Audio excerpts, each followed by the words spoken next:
Et c'est Pâques sur le plateau de la quotidienne et pour ce plateau repas. Bonjour Sandra. Bonjour Emmanuel. Sandra Ferreira, notre diététicienne et nutritionniste. Vous sentez l'odeur? Moi j'ai des odeurs de chocolat jusque-là. Allez, on parle chocolat. Oui, on parle chocolat. Pourquoi c'est bon le chocolat?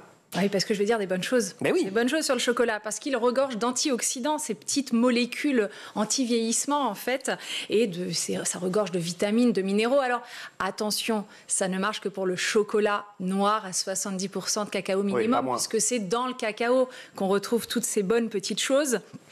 C'est ce qui est le plus intéressant.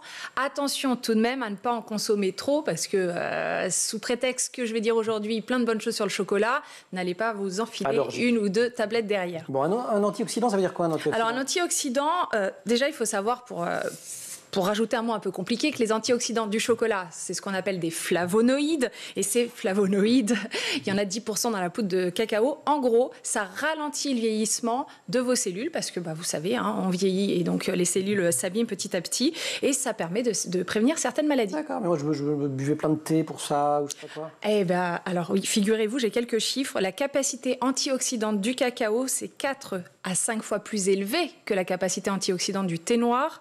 Non. 2 à 3 fois plus élevée que celle du thé vert et 2 fois plus élevée que celle du vin, mais le vin n'est pas indispensable. Oh là là, c'est très bon pour le système cardiovasculaire, c'est ça? Également aussi, alors quelques études que j'ai retrouvées, que la consommation quotidienne de chocolat réduirait de 37% les maladies cardiovasculaires. J'ai ramené ce qu'il faut aujourd'hui pour être en bonne santé.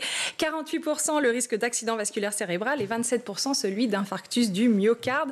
Et en plus, les fameux flavonoïdes qui se trouvent dedans permettent de diminuer l'apparition du mauvais cholestérol, ce qui limite encore les maladies cardiovasculaires. Mais ça se digère bien ou pas? Parce que quand on en mange trop... Alors ça se digère bien si on n'en mange pas trop. En revanche, il y a une idée reçue sur le chocolat. On dit souvent que le chocolat, ça constipe. Eh bien, figurez-vous que c'est l'inverse parce que c'est très riche en fibres. Le chocolat noir est très riche en fibres, donc n'hésitez pas. Il contient aussi des polyphénols, encore un joli petit mot, pour dire que ça renforce votre muqueuse intestinale.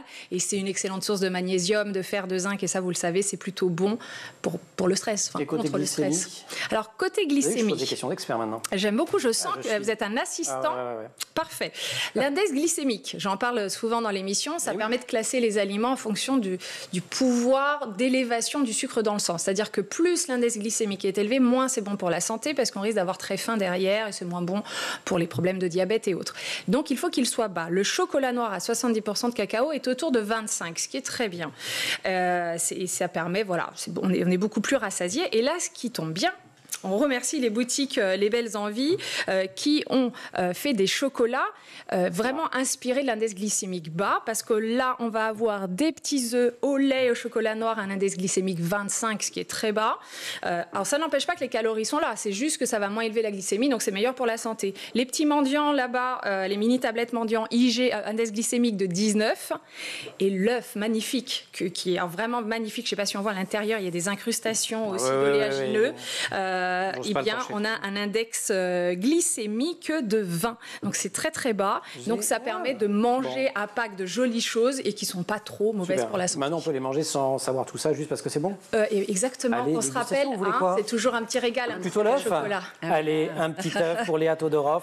Pendant, vous voulez quoi? Un petit œuf. Allez, je vous remercie. Les œufs. Moi, je ne mange pas pour l'instant, sinon je ne vais pas pouvoir vous redire d'aller voir La Nouvelle Femme, le film de Léa Todorov. Très, très beau film. Yasmine Trinca dans le rôle de Maria Montessori, Leïla Bekti dans celui de Lily. Très, très beau film politique, film qui... voilà.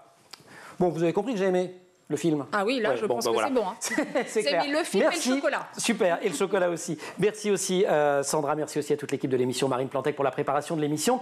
Et puis également, en régie actuellement, Michael Fristo pour le son et Angèle Jean Girard pour la réalisation. Vous restez sur School TV, sauf si c'est pour aller au cinéma. Et vous nous retrouvez, nous, en permanence sur Internet et sur les réseaux sociaux.